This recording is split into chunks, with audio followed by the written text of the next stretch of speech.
America అధ్యక్షుడు Donald Trump నిర్ణయాన్ని America న్యాయమూర్తి అడ్డుకున్న వేళ కార్యనిర్వాహక ఆదేశాల కారణంగా 60,000 వీసాలపై తాత్కాలిక నిషేధాన్ని విదేశాంగ శాఖ ఎత్తివేసింది. దీంతో అమెరికాకు వెళ్లాలనుకుంటున్న ఆ 7 దేశాలకు చెందిన వారు విమానాశ్రయాలకు పరుగులు తీస్తున్నారు. మరోవైపు ట్రంప్ వైఖరికి నిరసనగా ఆందోళనలు ఐరోపాను తాకాయి.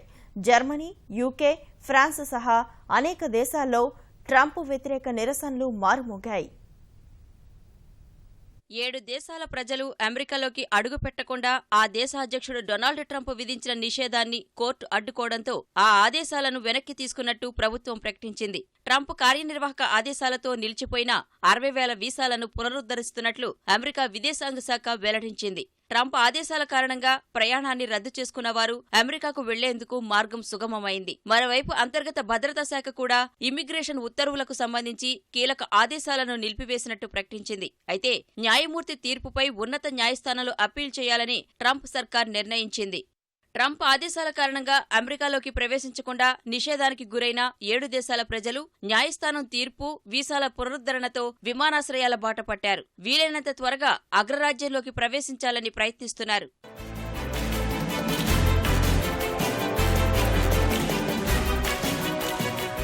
ప్రపంచవ్యాప్తంగా విమర్శలు వెల్లువెత్తుతున్నా ట్రంప్ మాత్రం తన నిర్ణయాన్ని మరోసారి సమర్థించుకున్నారు. అగ్రరాజ్యంలోకి ఉగ్రవాదులు దరిచేరకుండా చూసేందుకే శరణార్థులు, 7 ముస్లిం దేశాల పౌరుల రాకను నిషేధిస్తూ ఆదేశాలు జారీ చేసినట్లు ప్రతివారం దేశ ప్రజల్ని ఉద్దేశించి చేసే ప్రసంగంలో ట్రంప్ స్పష్టం చేశారు.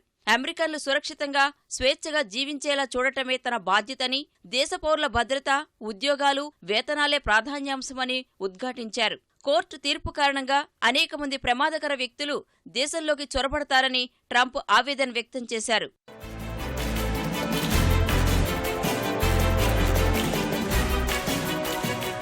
ట్రంప్ తీరుపై ఇప్పటికే అమెరికాలో పెద్ద ఎత్తున నిరసనలు వెల్లువెత్తుతుండగా ఇప్పుడా సెగ ఐరోపా సహా ఇతర దేశాలకు తాకింది.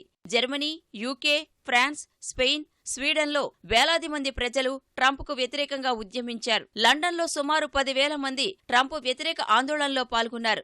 ట్రంప్ను సమర్థించిన బ్రిటన్ ప్రధాని థెరెసా మేకి వ్యతిరేకంగా నినాదాలు చేశారు. ఆస్ట్రేలియా, ఫిలిప్పీన్స్, ఇండోనేషియాలోనూ ఆందోళనలు జరిగాయి.